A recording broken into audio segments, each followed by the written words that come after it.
একটি মিনি মার্কেটে আসতেছি। হাসপাতালের গেট থেকে হাসপাতালের একদম ভিতর পর্যন্ত অসংখ্য দোকান আর হকারের দখলে থাকে। এখনো যদি এদিকে তাকান, অনেকগুলো খেলনার দোকান। আজকে এখানে একটা প্রোগ্রাম হবে, জেনে হাসপাতাল কর্তৃপক্ষ ওখানে একজন লোক বৃদ্ধ লোককে দাঁড় করিয়ে রেখেছে।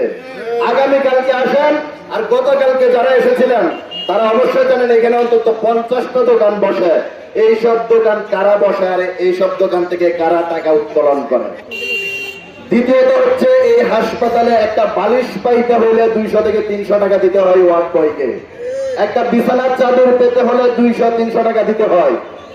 একটা বেড পেতে হলে, পেইং বেড পেতে হলে আগে 500 টাকা দিতে হয়।